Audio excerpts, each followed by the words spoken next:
Hadirin disilahkan duduk kembali.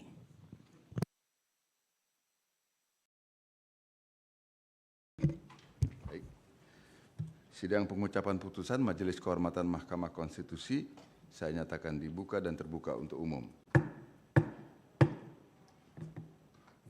Selamat pagi, saudara-saudara semua.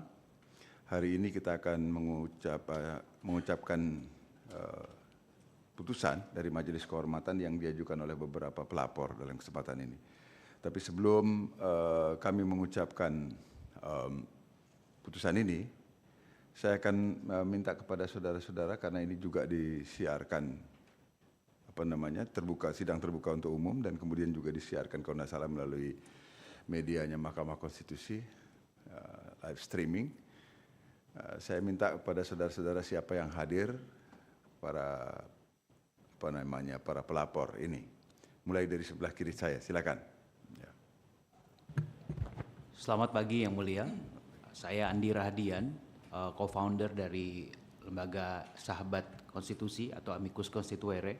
Saya ada pelapor nomor 2 yang sudah menyampaikan laporan bagi terlapor Hakim Konstitusi Saldi Isra atas dugaan keterlibatan atau afiliasi kepada salah satu partai politik peserta pemilu 2024 dan juga pelanggaran kode etik hakim terkait pelanggaran Sabta Karsa Utama dalam hubungannya dengan putusan nomor 90 tahun lalu, Yang Mulia. Kurang lebih begitu. Baik, terima kasih. Selanjutnya. Selamat pagi Yang Mulia dan rekan-rekan sekalian. Nama saya Harjo Winoto, mitra pendiri firma hukum Ranoto dan rekan.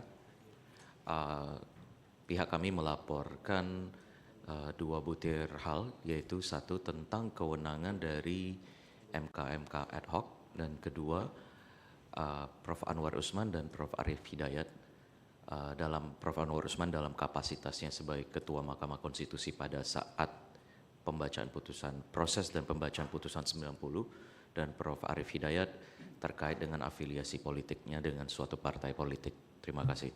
Baik, terima kasih. Selanjutnya, silakan. Baik, izin Yang Mulia.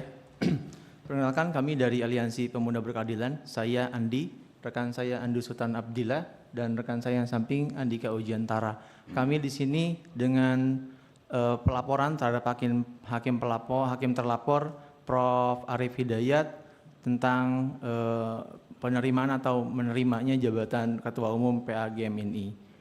Sekian Yang Mulia. Baik, silakan selanjutnya di sebelah kanan saya. Ya, baik. Terima kasih Yang Mulia Majelis, Ketua Majelis. Perkenalkan, di sini kami mewakili dari rekan kami mahasiswa, Alfon Pratama Sitorus, yang memberikan kuasa kepada Eliadi Hulu, dan saya sendiri Didi Rizaldi Arwin Gomo dari Nenggolan Gomo and Partners Law Office. Kami melaporkan tindakan etik dari Yang Mulia Profesor Dr. Haji Anwar Usman terkait keterangannya pasca putusan MK-MK itu, di mana beliau memberikan keterangan pers yang menurut kami melanggar Sabta Karsa Utama dari Mahkamah Konstitusi. Terima kasih Yang Mulia. Baik, siapa lagi? Silakan, teruskan. Baik, terima kasih Yang Mulia. Saya Ziko Leonard Jagardosi Manjuntak, selaku pelapor nomor 1. Saya melaporkan Bapak Anwar Usman atas dugaan laporan pelanggaran etik karena tidak bisa menerima putusan MK-MK dengan cara menggugatnya ke petun dan konferensi pers beliau. Terima kasih Yang Mulia. Baik, terima kasih. Semua sudah memperkenalkan diri dan sudah direkod. Apakah ada yang pelapor yang lewat daring? Tidak ada ya? Tidak ada yang lewat daring ya? Baik, semuanya sudah datang. Terima kasih Anda sudah datang, walaupun kami tahu perjuangannya luar biasa karena kemacetan di depan ya, sehingga mungkin ada yang jalan kaki enggak yang dari jauh ini? Ada ya? Ya jalan kaki. Wah, itu demi kesehatan nggak apa-apa lah ya. Baik, saudara-saudara, kita akan mulai pengucapan putusan ini dengan putusan nomor 0305. Saya akan mulai bacakan. Majelis Kehormatan Mahkamah Konstitusi putusan nomor 03/MKMK/L/03/2024 dan nomor 05-MKMK-L-03-2024. Demi kehormatan, keluhuran martabat, serta perilaku Hakim Konstitusi yang berdasarkan ketuhanan yang Maha Esa, Majelis Kehormatan Mahkamah Konstitusi, Majelis Kehormatan yang dibentuk berdasarkan keputusan Ketua Mahkamah Konstitusi nomor 1 tahun 2024 tentang pembentukan dan keanggotaan Majelis Kehormatan Mahkamah Konstitusi bertanggal 2 Januari 2024 telah memeriksa, mengadili, dan memutus laporan dugaan pelanggaran kode etik dan perilaku Hakim Konstitusi dengan uraian sebagai berikut. 1. Identitas pelapor. 1.1 perorangan yang tergabung dalam Aliansi Pemuda Berkeadilan, nama Andika Ujiantara, selanjutnya dianggap dibacakan. 2. Nama Andu Sultan Abdillah Harahap, selanjutnya dianggap dibacakan. 3. Andi, selanjutnya dianggap dibacakan. 2. Perorangan warga negara Indonesia, nama Harjo Winoto, selanjutnya dianggap dibacakan. Untuk selanjutnya disebut para pelapor. Mengajukan laporan terhadap identitas terlapor, nama Arif Hidayat, tempat tanggal lahir Semarang 3 Februari 1956, jabatan Hakim Konstitusi, alamat Gedung Mahkamah Konstitusi, Jalan Medan Merdeka Barat 6, Jakarta Pusat 10110, selanjutnya disebut hakim terlapor.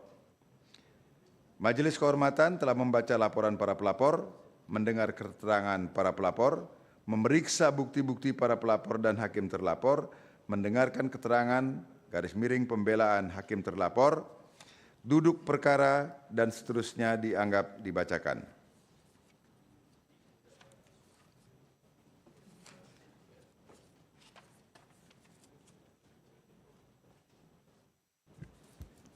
Lima, pertimbangan hukum dan etika.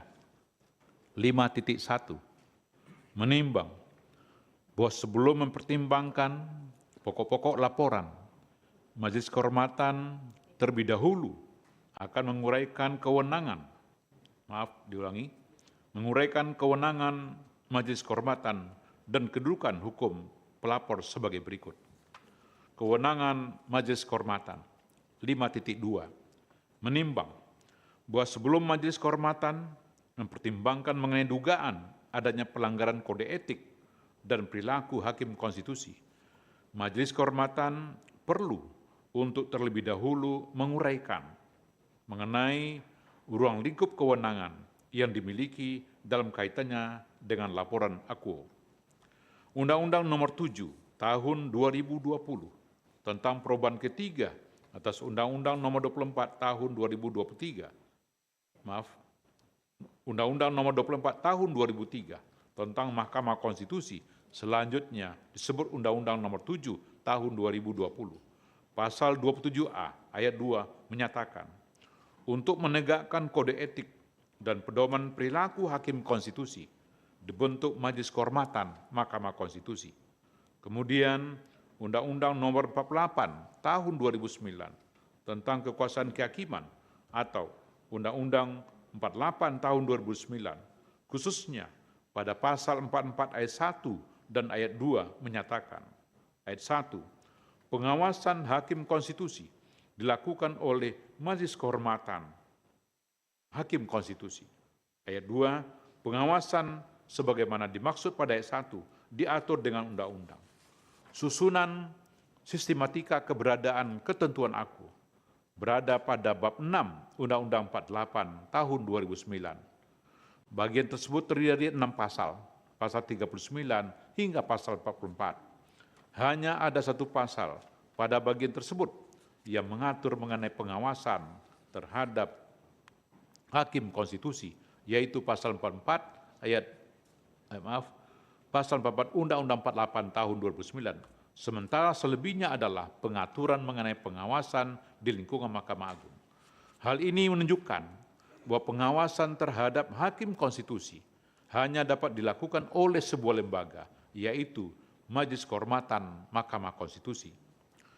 Pengaturan lebih lanjut mengenai pelaksanaan fungsi pengawasan terhadap hakim konstitusi diatur dalam Undang-Undang 7 tahun 2020.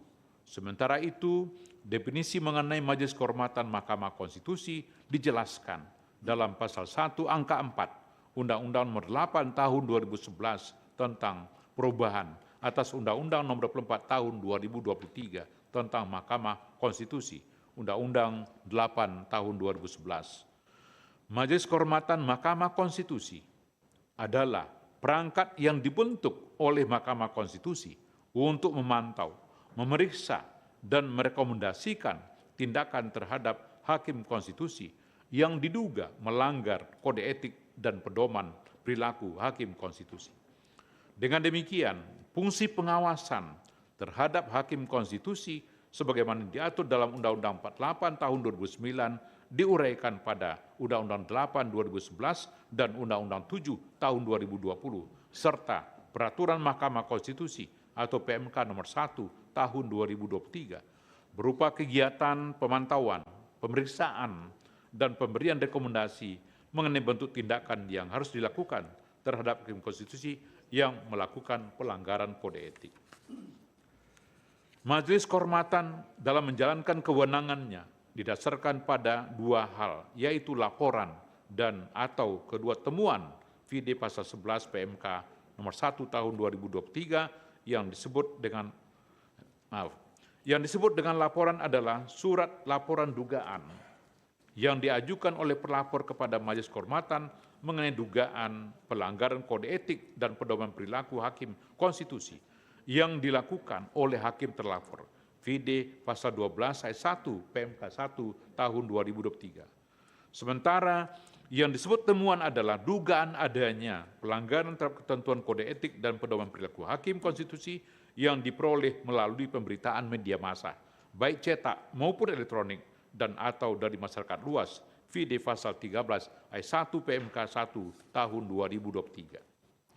Menimbang bahwa laporan akuo adalah laporan tentang dugaan pelanggaran kode etik dan perilaku yang dilakukan oleh hakim terlapor, dan setelah Majelis Kehormatan membaca secara seksama laporan akuo, sebagaimana diuraikan pada bagian duduk perkara serta informasi media dalam putusan ini, Majelis Kehormatan berkesimpulan bahwa Majelis Kehormatan berwenang untuk memeriksa dan memutus dugaan pelanggaran kode etik dan perilaku hakim konstitusi yang diduga dilakukan oleh hakim terlapor, sebagaimana diuraikan dalam laporan akuo.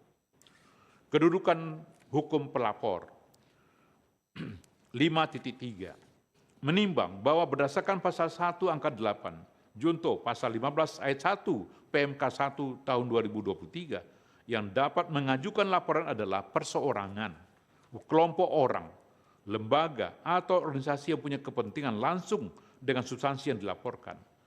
Majelis Kehormatan berpendapat bahwa kepentingan langsung yang dimaksud dalam ayat pasal 1 angka 8 junto pasal 15 PMK pasal 15 ayat 1 PMK nomor 1 tahun 2003 adalah kepentingan yang langsung terganggu dan atau tercederai oleh pelanggaran terhadap kode etik dan perilaku hakim konstitusi yang diduga dilakukan oleh hakim konstitusi. Kepentingan dimaksud adalah kepentingan untuk menjaga atau memelihara kepercayaan publik terhadap Mahkamah Konstitusi dalam melaksanakan kewenangan konstitusionalnya secara efektif. Kepentingan demikian ada atau dimiliki oleh setiap pihak yang dalam kehidupan ketatanegaraan terpengaruh oleh pelaksanaan kewenangan-kewenangan konstitusional Mahkamah Konstitusi, antara lain warga negara Indonesia, baik perseorangan maupun kelompok lembaga atau organisasi. Bahwa pelapor dengan registrasi nomor 03 MKMK L /03 tahun 2024 merupakan perseorangan warga negara Indonesia yang tergabung dalam Aliansi Pemuda Berkeadilan yang berprofesi sebagai advokat. Sedangkan pelapor dengan registrasi nomor 5 MKMK L/03/2024 Harjo Winoto adalah perseorangan warga negara Indonesia yang berprofesi sebagai advokat. Oleh karena itu, para pelapor memiliki kedudukan hukum untuk mengajukan laporan akuo. 5.4. Menimbang bahwa oleh karena Majelis Kehormatan berwenang untuk memeriksa dan memutus laporan akuo, dan para pelapor memiliki kedudukan hukum untuk mengajukan laporan, selanjutnya Majelis Kehormatan akan mempertimbangkan pokok laporan para pelapor. Pertimbangan Majelis Kehormatan dalam pokok laporan. 5.5. Menimbang bahwa setelah memeriksa secara seksama laporan dan keterangan para pelapor, serta alat bukti sebagaimana telah diuraikan pada bagian duduk perkara. Terdapat dua hal yang oleh Majelis Kehormatan dipandang relevan untuk dipertimbangkan, yaitu: 1. Apakah benar terdapat pelanggaran kode etik dan perilaku hakim konstitusi atau sabta karsa utama yang dilakukan oleh hakim terlapor dalam penyampaian pendapat berbeda, dissenting opinion, pada putusan Mahkamah Konstitusi nomor 90/PUU/21/2023. Dan kedua, apakah benar jabatan hakim terlapor sebagai Ketua Umum Persatuan Alumni. Jelajahi cara baru mendapatkan informasi. Download Metro TV Extend sekarang.